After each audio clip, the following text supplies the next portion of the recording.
বন্ধুরা দেখুন, আমি রেসিপি রান্না করতে এসেছি রান্নাঘরে। তো রেসিপি হচ্ছে আজকে আমাদের এখানে হচ্ছে গিয়ে চিংড়ি মাছ ভাজা হবে। এই যে চিংড়ি মাছ, আর তারপরে গিয়ে তার মধ্যে হবে এই মাছের তেল ভাজা, পেঁয়াজ রসুন দিয়ে। এখানে রুই মাছ হয়েছে 1 কেজি বন্ধুরা। তো এই 1 কেজি রুই মাছ ভাজা হবে বন্ধুরা। এটা মাছের তেল, পেঁয়াজ রসুন দিয়ে ভাজা হবে। মাছের তেল এটা ভালো করে দেখিয়ে দিলাম, মাছের তেল। এটা চিংড়ি মাছ আছে, দেখুন চিংড়ি মাছ ভাজা হবে। এটা রুই মাছ, এটা ভাজা করব এখন। কড়াই গরম হয়ে গেছে তো বন্ধুরা, আমি একটা দিতে যাবো কড়াইতে তেল গরম হয়ে গেছে। দেখুন তেল গরম হয়ে গেছে,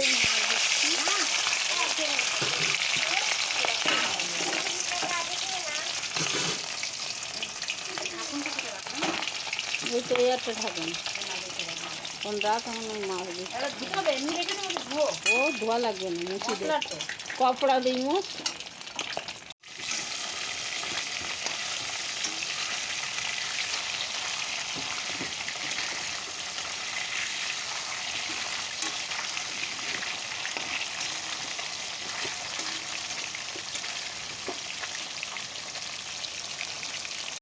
বন্ধুরা লাল লাল করে মাছটা ভেজে নিয়েছি, আমি থালার মধ্যে উঠিয়ে নেব।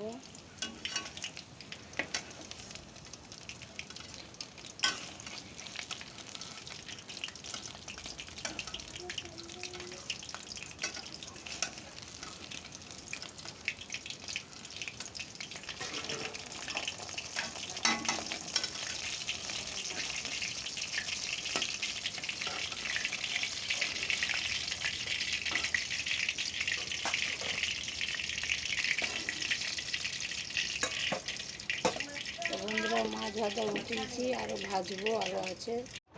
হাই বন্ধুরা, আমার বড়ি, কলা আর পেঁপির তরকারি এখানে তৈরি হয়ে গেছে। ঝোল ঝোল করেছি, ভাত দিয়ে সব খাবে।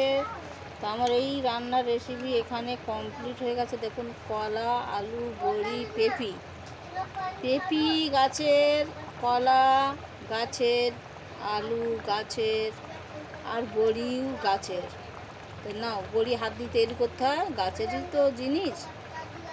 বড়িটা ডালটা হাত দিয়ে তৈরি করা যায়, মেশিন দিয়ে তৈরি করা যায়। তো বন্ধুরা এই যে আমার রান্নার রেসিপি এই অবধি কমপ্লিট হয়ে গেল। ঝোল ঝোল রেখেছি, সবাই খাবে। এখানে ঝোল রেখেছি দেখুন, তো দেখতে পাচ্ছেন আপনারা। দেখুন